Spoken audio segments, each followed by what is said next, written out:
My second year of college was a difficult year. I wish I could say it was due to an organic chemistry or boyfriend drama or anything other than what actually happened. I started out my year in a great dorm. I loved my homemates, my room, and the fact that a dining hall was no less than 100 feet away. Obviously I spent a lot of time there, and I got to know the staff. I had worked in a restaurant for 2 years before going to school, and I could easily identify with the struggles that had to come with being a food service worker, especially because I was in a notorious snobby school. So I sympathized with the staff, having to deal with those rich kids and their entitled bullshit. Most of the staff were lovely people. However, one in particular seemed to take a real interest in me. He was a young white man, not much older than myself, named Matt. He always went out of his way to talk to me and ask me questions about myself and how school was going. One evening, I was doing homework in the dining hall around closing hours. Matt sat with me and we chatted for a bit. He said he was off work and heading to his car to smoke a bowl before he went home, and asked if I wanted to join. I had only smoked a few times before, but I enjoyed it, and he seemed harmless enough, so I agreed. I was still very much a sheltered child, and to me, he didn't seem like a bad guy, so he couldn't be. We lit up in his car in the parking lot behind the dining hall, and I got a glimpse of the real Matt. He ranted about how his ex-girlfriend had recently dumped him. He called her a bitch and a whore, and told me unnecessary details about their apparently kinky sex life. The virgin in me was incredibly uncomfortable, only made worse by the paranoia brought on by the weed. He also went on about how much he hated the students at my university, especially the girls, saying they treated him less than a human. I was completely speechless, and when I didn't respond, he tried to apologize for going off, saying that I was just different and that he wanted to get to know me better. I remember blunting out that I needed to go, and I got the hell out of that Dodge. He got out too and shouted at me after to come back, and I thought he might chase me, but he didn't, and I got back to my room safely. I avoided that dining hall like the plague for the next week, and I didn't see him again until one night that still haunts me to this day. Around midnight, I was walking back to my dorm, alone from a function at a Christian center, which was only about 2 blocks away. I know walking by myself was stupid, but the buses weren't running, and I felt bad asking someone to walk with me because there were some steep inclines between the center and my dorm. I was walking along an empty residential street that was just around the corner from my dorm when I noticed a black USV that was creepingly along behind me. It was going slow that it was hard to not notice. At first, I tried not to panic, but it quickly clicked that it was the same car as Matt's. I started to run when it sped up ahead of me, and a man in a ski mask jumped out at me. I just knew it was Matt. From here, things happened very fast. I tried to run the other way, but he grabbed me from behind and was struggling to get my wrist into handcuffs while simultaneously pulling me towards his car. I was screaming at the top of my lungs and fighting like hell. We fought each other for a few minutes like that, before he dropped the handcuffs and I was able to slam my heel into his foot. I think those two things in my relentless struggle shook his confidence because he had ran back to his car and sped off. Freaked out, I ran back to my room, constantly looking back to see if he was after me. Thankfully, he didn't follow me, and I was able to call the police.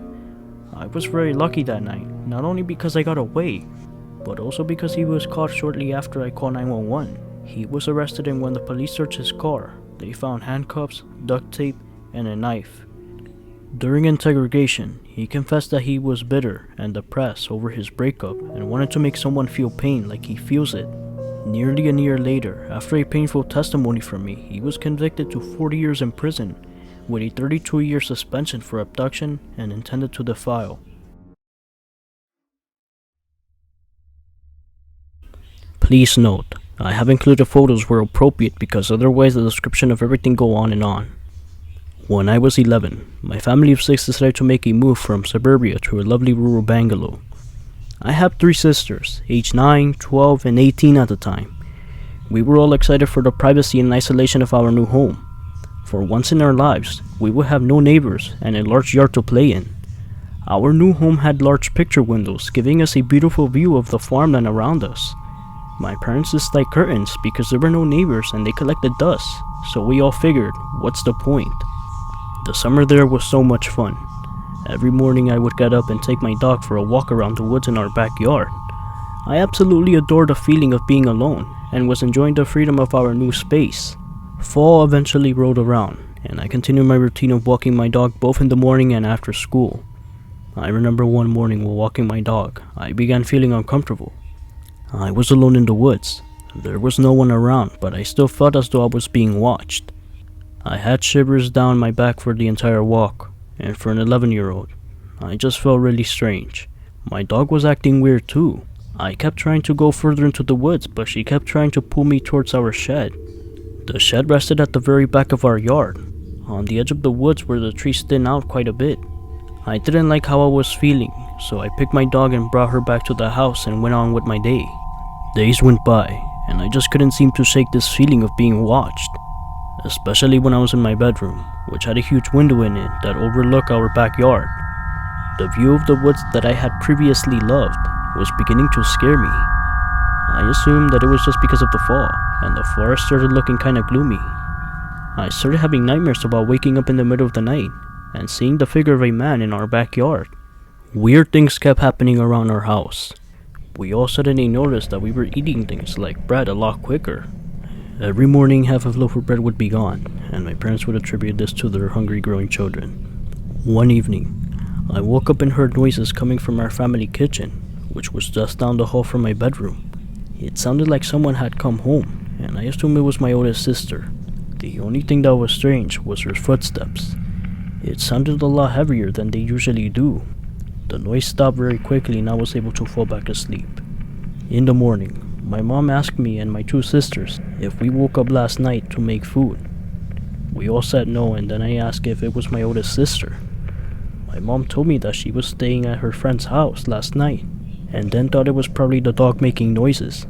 I was terrified. I knew I heard unfamiliar footsteps. That night, I had a lot of trouble sleeping. I still felt like if someone was watching me. Eventually I had fallen asleep, but woke up at around 2:30 a.m. I heard noises in the house again. It was the same footsteps as I heard before. I stayed in my bed and felt paralyzed. I rolled over and faced the window, hoping that if someone came in my room, they'll think I was asleep. The noises stopped and I closed my eyes as hard as I could. I told myself I was just imagining things and that the monsters aren't real. About an hour must have gone by, and I eventually opened my eyes when I looked out the window, and I swear to God, I could see a man standing outside my backyard watching our house. I was terrified enough that I didn't move at all, and eventually fell asleep again. I was so relieved to wake up alive that morning, but I was still terrified of our backyard. I ran into the kitchen to tell my mom what I saw and refused to walk the dog. I'm not sure if she really believed me at the time, or thought I was having night terror hallucinations, which I did have quite often when I was younger. I went to school that morning. I was anxious all day. The last thing I wanted to do was go home. When I did get home, I saw police vehicles surrounding the house. They had the dogs with them and they were searching our yard. They told us that a man who had broken into another home and beaten the couple living there was suspected of being in our property. He stole their wallets, photos, and other small items of value. And the biggest thing he stole was their car, which had been ditched 10 kilometers from our home. While searching our property, they found all the items from his previous break-in, hidden around our yard. They also discovered that he had been hiding in our shed since his previous break-in. They said he had done this at the previous home prior to breaking in. He would spend time watching the house and observing the residents' routine until he knew it well enough to start coming inside the house. They said he had a long history of predominant violence, including child abuse, and believed he was planning and eventually harming us. In the shed, they found wrappers, empty cans of food, and scrapes. They told us he was definitely coming into our house for the food during the night. From the shed, he had a perfect view from our home and could see when we all went to bed. Although they searched our house and the property with the dogs, they didn't find him. After that day, I realized that if you feel like you're being watched, you probably are.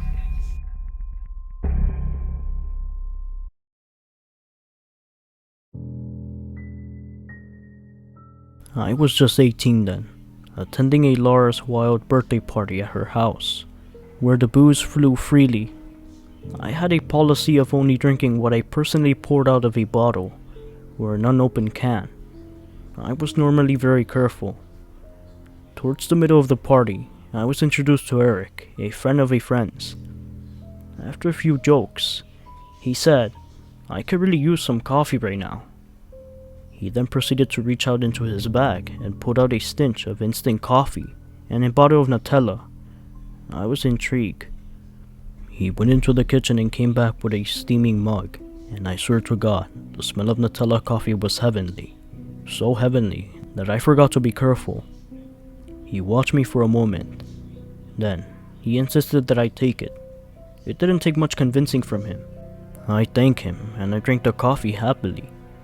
20 minutes later, I started feeling really sleepy. It was odd, since caffeine tends to get me hyper and gives me insomnia. I shouldn't have been sleepy. Eric was still chatting with me, but I was finding it harder and harder to focus. I made a move for the loo, and he stood up to help me. I stumbled into Laura as we made our way into the living room. Just at that moment, I had this gut instinct that I needed to throw myself to Laura. I was barely coherent at this point, but I focused all my attention on wrapping my arms around my friend. I can't even remember what happened for the rest of the night. In the morning, I found myself sleeping in Laura's bed while she was sleeping next to me. Apparently, I had clung in her tightly even as Eric sought to untangle me. She sensed that something was up and decided not to let him take me away. After a while, Eric left the party. Several people then told her that he had a history of preying on girls and that they were glad that he was gone. Laura basically spent the rest of the party sitting on the couch with me, hugging her and snoring away. And then she dragged me to bed with her. I am really lucky to have a friend like her. And girls, never ever drink anything at a party that you didn't pour yourself.